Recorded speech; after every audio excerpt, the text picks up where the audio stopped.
I'm all about that bass, no trouble. I'm all about that bass, no trouble. I'm all about that bass.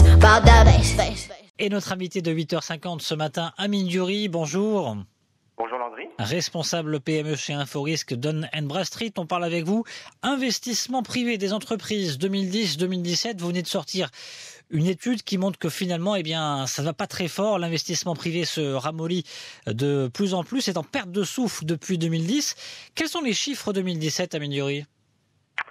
Alors, les derniers chiffres disponibles en matière d'investissement privé montrent une baisse globale de 8%, donc entre 2015 et 2016. Et même si, sur les 2 dernières années, on voit une très légère hausse de 2%. Quand on rentre dans le détail, il est étonnant de constater que ce sont surtout nos PME, plus particulièrement nos ETI, c'est-à-dire les entreprises de taille intermédiaire, qui sont les plus dynamiques. Ces ETI, on voit une croissance globale de 20% sur la période observée.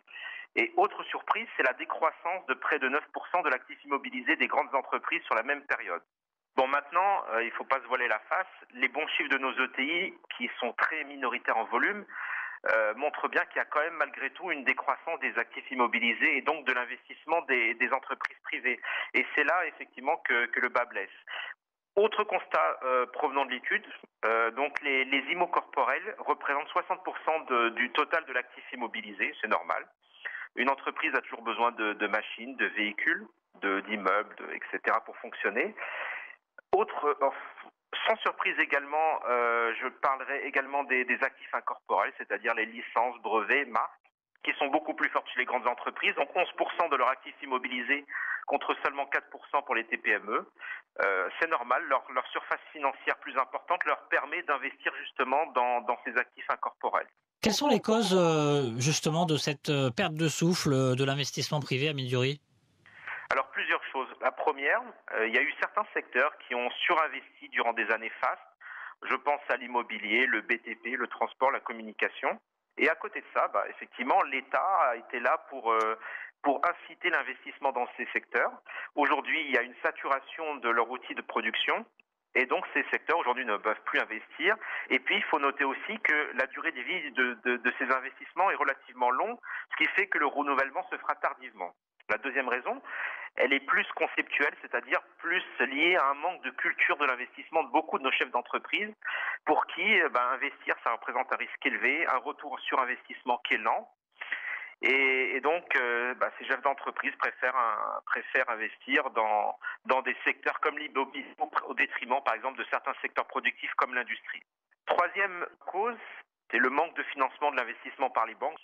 Et puis, le dernier exemple, la dernière cause pour moi, on peut citer également la baisse du chiffre d'affaires de nos entreprises qui est associée à une dégradation de leurs marges.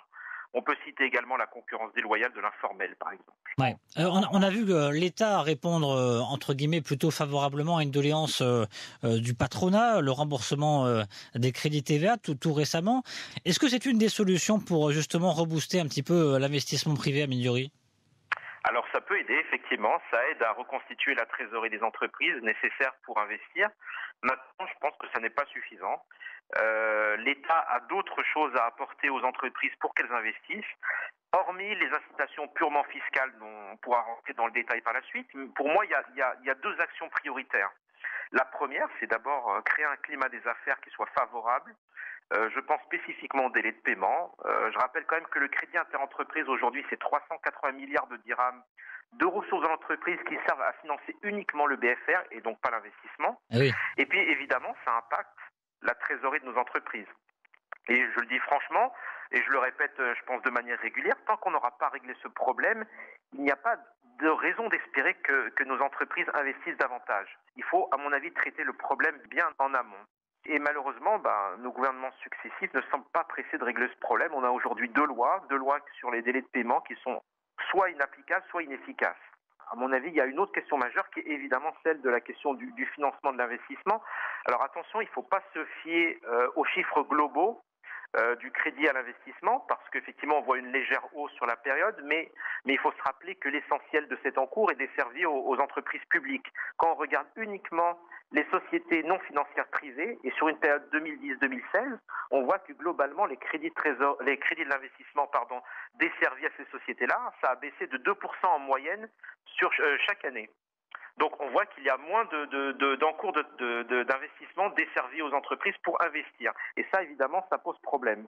Et bien évidemment, derrière la question du financement se pose aussi la question plus majeure de l'accès au financement et les demandes de garantie.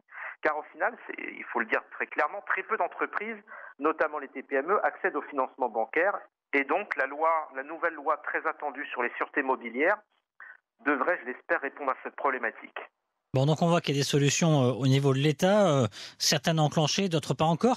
Il y a un nouveau patron des patrons qui a été élu cette semaine. Amine Duri, quelle solution justement ce nouveau patron des patrons pourrait-il mettre en place ? Alors déjà, par rapport à la question de l'investissement, j'avais lu le retour de M. Marrakchi qui s'était exprimé sur le sujet. Et pour lui, l'État, en fait, a découragé l'investissement en taxant trop fortement les facteurs capital et travail, et qui a favorisé le développement de l'informel. Maintenant, si on parle de mesures spécifiques, honnêtement, les mesures qui étaient proposées dans le dernier projet de loi de finances par la CGEM étaient, à mon avis, très intéressantes. Malheureusement, elles n'ont pas été retenues. Alors, je citerai quelques mesures qui sont, à mon avis, intéressantes. La première, l'instauration d'un crédit d'impôt parlant d'une réduction d'IS de 20% sur le montant de l'investissement. L'instauration d'un crédit impôt recherche. L'exonération de la plus-value sur la cession des immobilisations et la réintroduction de la provision pour l'investissement. Donc ces mesures-là sont très intéressantes, malheureusement elles n'ont pas été retenues et permettraient de favoriser justement l'investissement.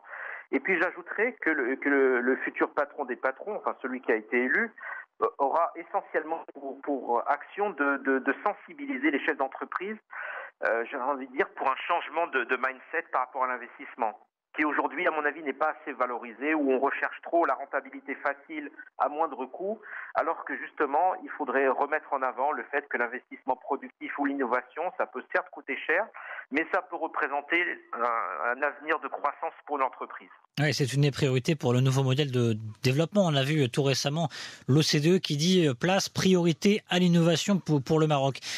Amine Duri, combien de temps faudra-t-il pour faire redécoller la machine des investissements privés ? Alors, si toutes les conditions sont réunies, le résultat peut être très rapide. Le problème, c'est qu'il y a beaucoup de conditions à mettre en place. Changement de mindset des chefs d'entreprise, incitation fiscale, règlement du problème de délai de paiement, plus grand accès au financement des entreprises. Donc ça fait beaucoup de conditions, beaucoup de choses à faire. Et je dirais de manière plus globale que notre économie ne peut pas reposer uniquement sur l'investissement public. Les conditions de notre compétitivité, de nos entreprises, les conditions de leur développement, de leur innovation, de leur performance dépendent en grande partie de leur investissement. Et donc c'est à partir de ça qu'on pourra évidemment créer des emplois et réduire cette question récurrente du chômage. Merci beaucoup Amine Duri. Merci à vous. Responsable PME chez Inforisque Dun & Bradstreet. À très bientôt sur Atlantic Radio. À bientôt.